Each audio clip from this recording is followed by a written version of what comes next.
Tovolahy iray no matombono, tovolahy iray no novonono ankizy maromaro omaly tany Talatamaty. Raha araka ny loharanom-baovao dia resaka vehivavy no nahatonga an'ilay vono, ary raha ny fantatra dia tsy vao izao ity tovolahy ity no niharany vono tahaka izao, fa efa intelo izay no nisy izao tranga izao.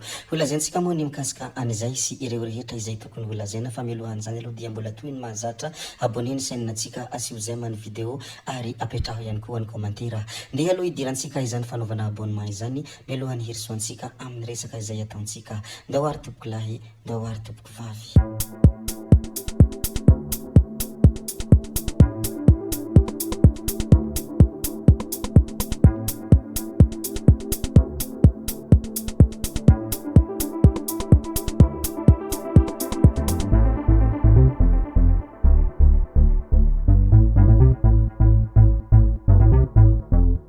Ny hanombohantsika izy avy hatrany ry tompoko vavy sy tompoko lahy ajena moa dia ity tranga somary hafa kely ity, ary tena nahatonga olona be dia be izay tafaneo hevitra. Izy ity moa dia resaka olona voaheloka ho faty nefa tsy meloka.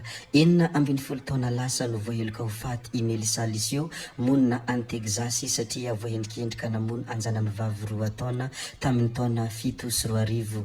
Nanapaka ankehitriny ny mpitsara fa afaka madiodio izy, satria betsaka ny na fenina nanodina tsy hita tamin'ny fitsarana azy voalohany. Anisany nanampy be tamin'ny fahatongavana amin'izao fitsarana vaovao izao ny nanampiany Kim Kardashian ny zanaky Melisa Lisio tamin'ny ezaka ny takina ny marina. Izany moa tranga izay somary tena natonga olona be dia be naneho ny hevitra ny mikasika ny olona voaheloka ho faty nefa tsy meloka indray. Ahoana ny hevitranao raha manoloana n'izany tranga izany? Afaka maneho hevitra ao anatin'ny komantera ianareo rehetra izay manan-kevitra, satria anihany no mba ahafahantsika mifanakalo hevitra sy mifampizara trakefa rehetra. Rehefa voalaza moa ny mikasika an'izay dia ndeha resika hilaza ny tranga zavatra hafa indray. Ny manaraka izay asiantsika resaka ihany koa dia resaka mpanakanto malaza izay tena manana ny lazany ao a Madagasikara, tsy iza moa izany fa mpanakanto Daddy Love.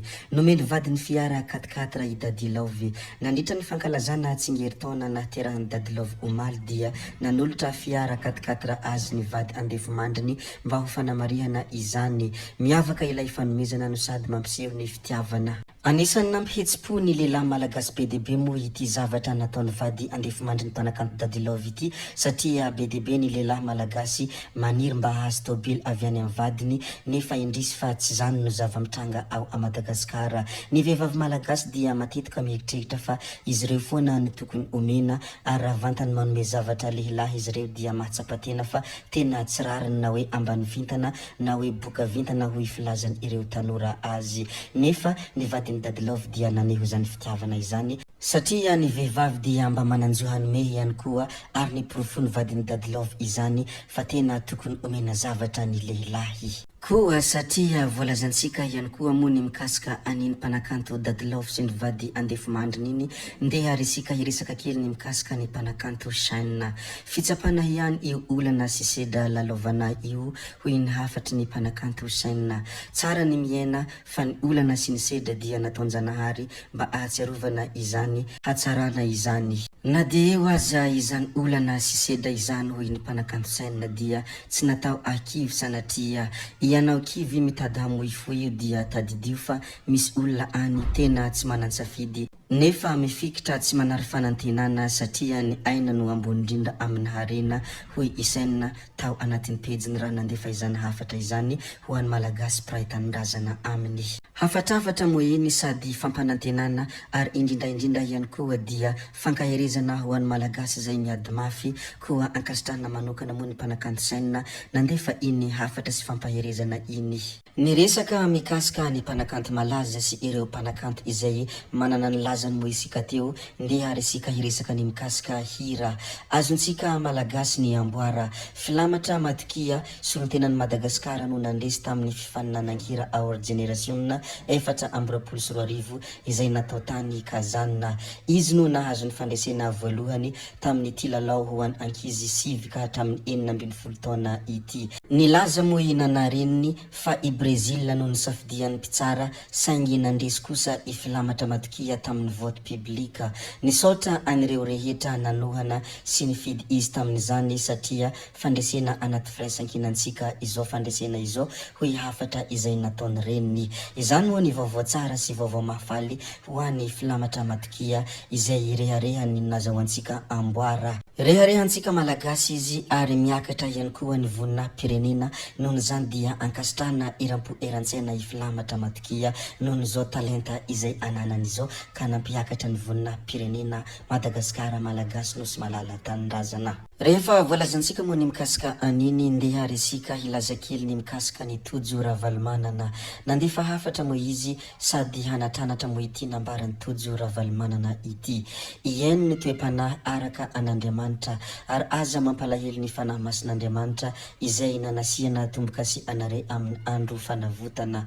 Fitsofandrano ireo zanaky ny fiangonana vonina handray andraikitra ho an'ny firenena amin'ny firotsahana ho ben'ny tanàna sy ny mpanolotsaina eto Antananarivo sy any Itasy teto amin'ny efitsika M Andraisoro Kristy Fehizoro hoy ny fanambarana izay nataony Tojo Ravalomanana ny tao anatin'ny pejiny. Rehefa voalazantsika ihany koa ny mikasika aniny Andriamatoa Tojo Ravalomanana iny ndeha resika hijery kely ny fanambarana izay nataony ity Ramatoa manana ny lazany ity.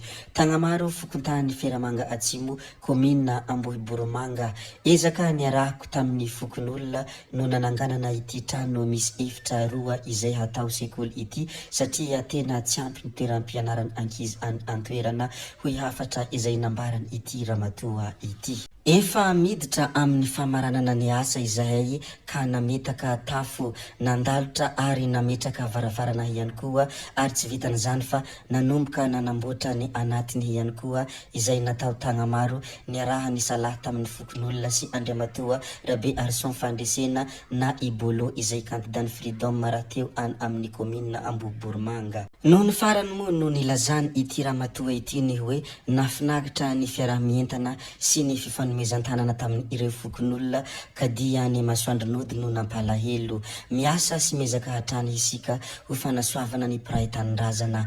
Freedom tanànako afaka fitiavana fa tsy fankahalana ary feno fankasitrahana hoy hafatra farany izay nataony ity Ramatoa ity.